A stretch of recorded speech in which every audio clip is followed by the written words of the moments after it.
Kembali lagi di Battle of Comic. Nah, abis ini kita dengerin lagi nih dari rekan kita satu lagi nih. Semi Nota Slim Boy.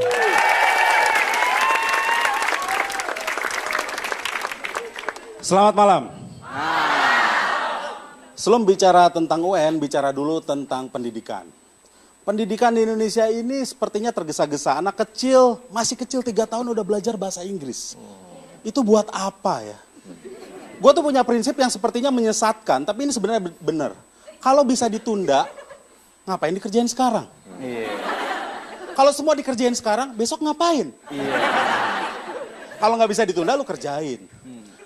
Dan dalam UN yang dikerjain soal-soal.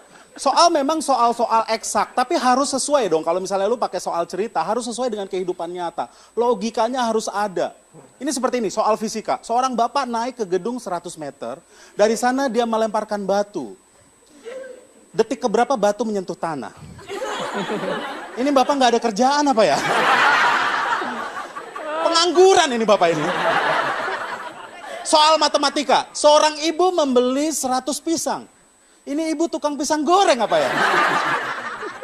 Harusnya kan sesuai dengan logika, sesuai dengan apa yang terjadi sekarang, sesuai dengan isu-isu sekarang yang merangsang nalar siswa untuk berpikir kritis. Iya kan? Contohnya seperti ini. Soal matematika, seorang bapak tertangkap korupsi Rp1. Dia lalu pergi ke atas Monas. Dia mau gantung diri. Siapa nama bapak itu? Harusnya seperti itu. Sama seperti Arif, zaman gua itu tidak UN, tapi Eptanas. Eptanas soalnya juga sama. Oleh pemerintah, dibuat oleh pemerintah, didistribusikan oleh pemerintah, dan gak pernah telat. Dan kalau sekarang UN telat, untung sekarang udah ada Twitter, ada televisi. Apa yang terjadi 1 jam lalu, bahkan 1 menit lalu, kita bisa lihat di timeline, kita bisa lihat di TV. Betul kan? Kalau zaman dulu gue misalnya Eptanas telat, gara-gara soal nggak ada, gue pulang ke rumah ditanya sama nyokap gue, gimana ujian tadi? Nggak jadi, soalnya nggak ada. Itu gue pasti digituin, man. Iya kan? Bener nggak? Semi, kamu males-males aja, tapi jangan nyalahin pemerintah dong. Iya kan? Kalau dulu UN, kalau dulu Eptanas, sekarang UN, ya kan? Lu kalau misalnya ikut UN dan nggak lulus atau misalnya nilai lu jelek, lu jangan kecil hati disebut nggak pinter, nggak apa-apa, men. Buktinya yang mengurus UN, yang mendistribusikan soal, itu juga carut-marut. Berarti dia juga nggak pinter. Dan dia bisa jadi menteri. Jadi jangan kecil hati, lu nanti bisa jadi menteri. Dan lu tahu sekarang namanya UN, dulu namanya Eptanas. Sebenarnya sistemnya nggak jauh berbeda. Sistemnya nggak jauh berbeda, mungkin parameter pengukurannya berbeda. Kalau memang parameternya berbeda, ya diubah aja sistemnya. Kenapa harus mengubah nama? Seolah-olah kalau nggak diubah nama tuh nggak afdol. Ya kan? Seolah-olah itu tuh jadi nunjukin supaya ada kerjaan aja. Apa prestasi kamu? Saya mengubah nama dari Eptanas menjadi UN. Urus dulu distribusi soal dong. Benar nggak? Gua langganan koran, seumur-umur nggak pernah telat. Ya kan? Apalagi, kenapa gue bukan mensimplifikasi masalah, bukan. Tapi mari kita simplifikasi karena masalahnya sebenarnya nggak terlalu rumit lah. Ini distribusi soal, kenapa nggak diserahkan kepada guru aja? Guru terima soalnya lewat SMS atau lewat email lalu ditulis di papan tulis. Selesai. Atau kalau mau lebih keren sendiri, dia kirim lewat email, di print lalu dia fotokopi sendiri. Pasti nggak akan telat. Kenapa tidak lakukan seperti itu? Karena takut bocor. Karena takut bocor, berarti pemerintah tidak mempercayai guru-guru yang ada di daerah. Ya kan?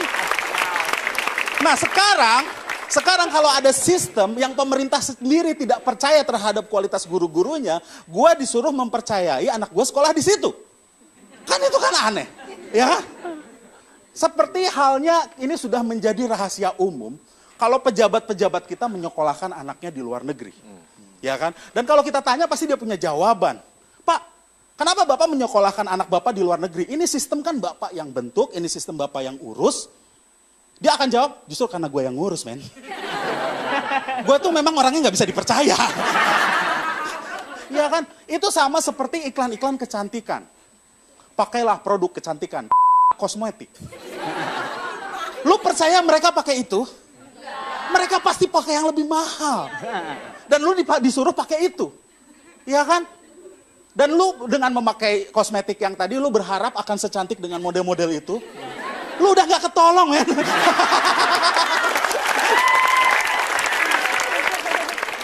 Selamat malam, nama gue Semi. Ya, tepuk tangan sekali lagi buat Semi Not a Slim Boy. Ini setelah kita dengar dari teman-teman komik seperti apa sih yang mereka rasa mengenai ujian nasional, selebihnya sih terserah kalian ya menentukan pilihan bagaimana seharusnya gitu. Nah sekarang maju ke depan semuanya kalian mungkin teman ya. Terus tinggal pialanya tadi ada di... Tuh mbak yang itu tuh. Tuh. Oh ada di mbak? Iya. Oh nggak tahu. Ini yang dibilang datang nggak diundang, pulang nggak diantar. Piala jalangkung. Iya. Iya. Pialanya yang dipegang apa yang dikerudungin? Oh, ini di sini aja. Oh iya, terima kasih. Bambang. Tepuk tangan dong buat Mbak Widi ya, Mbak Widi. Jadi dia setiap lewat gini, Widi. Ya ini yang nentuin biasanya memang penonton nih. Iya. Jadi saya butuh bantuan nih. Buat Bang Iwel dulu deh. Lu nggak gitu. Ya, buat Atrahus. Sama Lumayan. Buat Krisna Hareva. Jomblo semua berarti. Berarti semua jomblo. Percuma, nggak doyan perempuan. Doyan. Buat Semi Not a Slim Boy. Ya udah jelas ya yang paling banyak. Bagi dua aja dulu, bagi dua aja biar adil. Ya udah ini paling kenceng buat Semi nih ya. Dan ya lah, terima kasih sudah datang di Battle of Comic. Sekali lagi tepuk tangan buat semuanya juga nih.